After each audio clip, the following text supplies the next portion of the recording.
Let's talk about floating numbers. We had two videos preceding this video and now we want to close that section. Let's have a look in my script. First, I want to talk about the fact that it's impossible that on a computer every number is stored and there is no rounding. That is impossible because there are infinite many numbers and only finite memory. Okay, so is there a problem if we do rounding? I want to say no, it's no problem because rounding is all around us. Almost every number we are dealing with is a rounded version.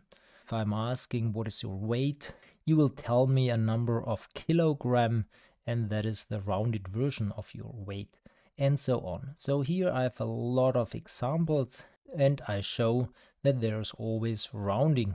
Also for money, if you are taking fuel, then the price is in tenth of cents given. And so if you are taking 50 liters of fuel, then there will be rounding, and also all around in these other examples. Okay, then floating point numbers, we talked a lot about what is here. And now we want to talk about this, what's here, and then we will also talk about what's here. We talked already about that. Here are some more examples. So let us write down here also on that paper. Now I want to give you a small repetition about floating point numbers. Let's talk about the number pi, which is 3.141 and so on. If we stop that here, that means that pi is this number, but there's also a small sum missing, and let's write it down that way. And this rounding is less than 0.000001. Okay, this is pi.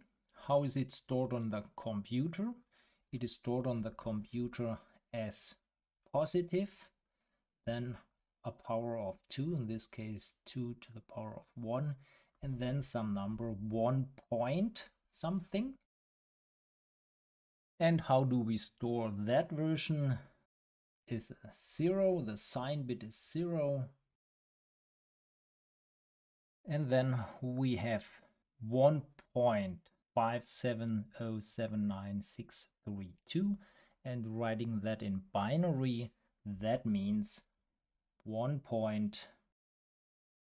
You can find out by doing the calculations that this number in decimal system can also be written in dual system like that. And then we are storing these bits, 52 bits of them, 11 bits here, and 1 bit here. So in total 64 bits. How do we call that? This is the sign bit, this is the exponent, and this is the mantissa. Unfortunately, I confused these two terms. This was our first video, and as far as I remember, when I said 1025 and then I talked about that, then I said this is the mantissa, but this is not the mantissa, it's the exponent. And in the second video I wrote down mantissa, but this is incorrect. Exponent is correct. And this here we are dealing with, this is the mantissa. And again here I wrote mantissa, but this is wrong. This is the exponent, and here we are talking about the mantissa, and I corrected that. So what are the consequences out of that? I want to talk about how much is the rounding error. And if I have pi, then this rounding is in the range of, or to be completely correct, it's 2 times 10 to the minus 16.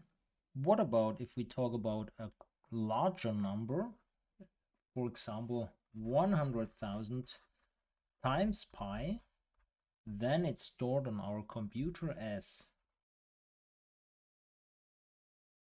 then the rounding error is much larger, but the relative error is the same.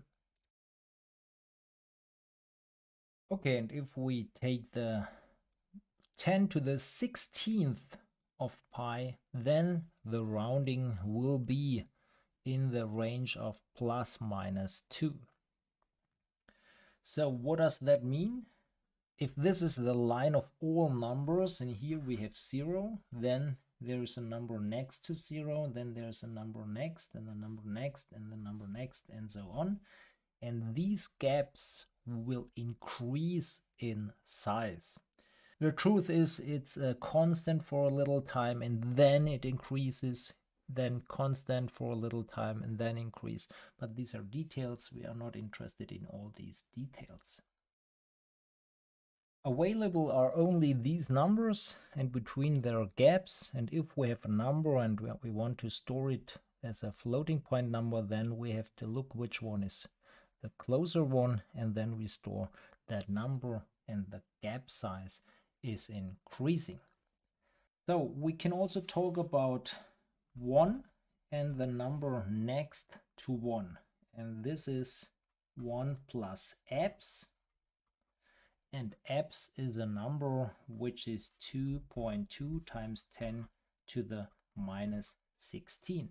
And we can also check MATLAB, and there is a variable which is called EPS, as we can see as follows.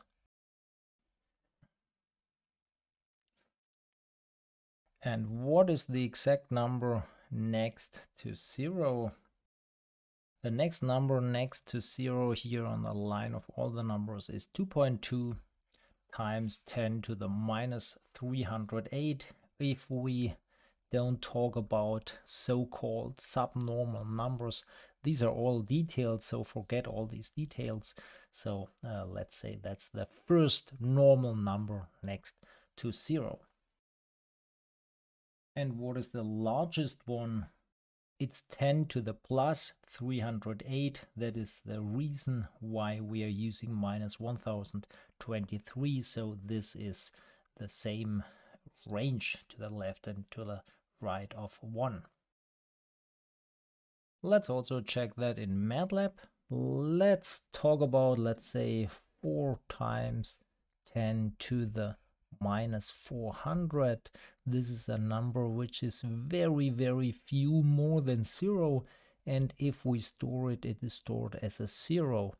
And you can really see that by this is the 0, and this number is also a 0. So this number will be stored identical 0. What about if we are using a very large number, let's say 7 times 10 to the 400, then it's infinite many. And now a very last remark. What about the number 0? Maybe you have noticed that it's impossible with this convention that you can store a 0. And the answer is, there is an exception in interpreting that number if the exponent is 0, if it consists of 11 zeros. And then this sequence of bits is interpreted in a different way.